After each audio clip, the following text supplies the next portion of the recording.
Pernahkah kalian berpikir, kenapa manusia tidak bisa hidup sendirian? Mengapa kita butuh negara, pemerintahan, dan aturan? Pertanyaan-pertanyaan mendasar inilah yang dijawab oleh seorang pemikir jenius dari abad ke-14, Ibnu Khaldun, dalam mahakaryanya, Mukadimah.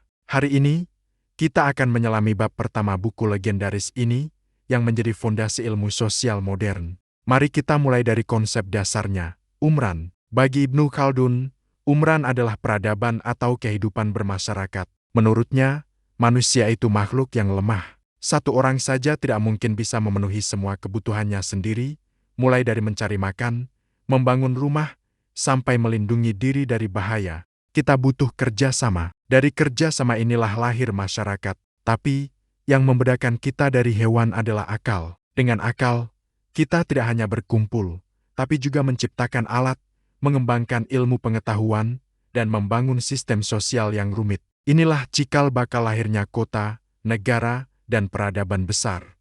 Nah, ketika banyak orang hidup bersama, pasti akan muncul konflik. Setiap orang punya keinginan dan kepentingannya masing-masing. Kalau dibiarkan begitu saja, masyarakat akan hancur karena yang kuat akan menindas yang lemah. Disinilah, kata Ibnu Khaldun, kita butuh sebuah kekuatan penengah, yang ia sebut sul'en atau kekuasaan. Kekuasaan ini berfungsi untuk menciptakan keadilan dan menjaga ketertiban. Jadi, negara atau pemerintahan itu bukan sesuatu yang dipaksakan, melainkan lahir secara alami dari kebutuhan dasar manusia untuk hidup aman dan adil. Tanpa otoritas, kehidupan sosial yang teratur mustahil terwujud. Lalu, bagaimana sebuah kekuasaan bisa terbentuk?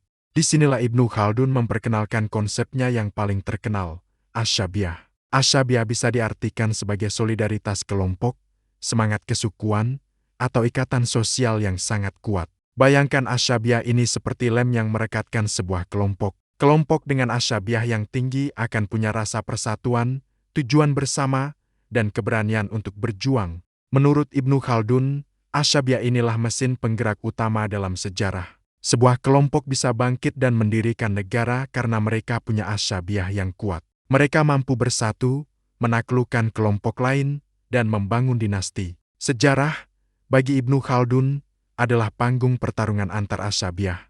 Selanjutnya, Ibnu Khaldun membagi masyarakat menjadi dua bentuk utama. Pertama, kehidupan Badawi atau nomaden. Masyarakat Badawi hidup sederhana, keras, dan sangat dekat dengan alam. Mereka mungkin tidak punya gedung-gedung megah atau seni yang rumit, tapi mereka punya sesuatu yang sangat berharga, asyabiah dan moralitas yang tinggi. Kehidupan yang keras menempa mereka menjadi pribadi yang tangguh, berani, dan solid. Kedua, adalah kehidupan hadari atau masyarakat kota. Masyarakat kota hidup menetap, makmur, dan dikelilingi kemewahan. Disinilah ilmu pengetahuan, seni, dan budaya berkembang pesat.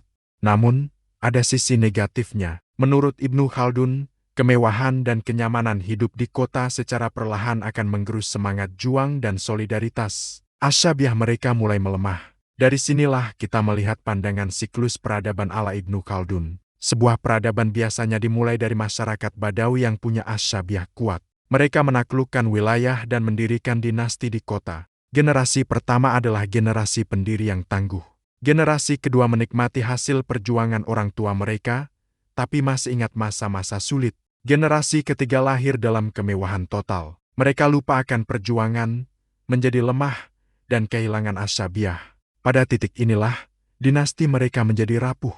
Dan dari pinggiran, akan muncul kelompok Badawi baru dengan asyabiah yang lebih kuat, siap untuk mengambil alih dan memulai siklus yang baru. Peradaban, menurutnya, bergerak seperti organisme, lahir dari kesederhanaan, tumbuh mencapai puncak kemewahan, lalu tua, sakit, dan akhirnya mati untuk digantikan oleh yang baru. Jadi, apa kesimpulan dari bab pertama Mukadimah ini? Ibnu Khaldun menunjukkan kepada kita bahwa masyarakat adalah sebuah keniscayaan. Negara lahir dari kebutuhan akan ketertiban. Dan yang terpenting, kekuatan pendorong di balik naik turunnya peradaban adalah asyabiah atau solidaritas sosial. Dengan analisisnya yang tajam, Ibnu Khaldun telah meletakkan dasar-dasar ilmu sosiologi, politik, dan sejarah ratusan tahun sebelum para pemikir barat seperti Auguste Comte atau Emile Durkheim lahir. Ia adalah bapak ilmu sosial sejati. Itulah tadi rangkuman mendalam dari bab pertama Mukadimah. Pemikiran Ibnu Khaldun sangat relevan untuk kita fahami bahkan hingga hari ini. Bagaimana sebuah bangsa bisa kuat? Apa yang menyebabkan sebuah negara runtuh?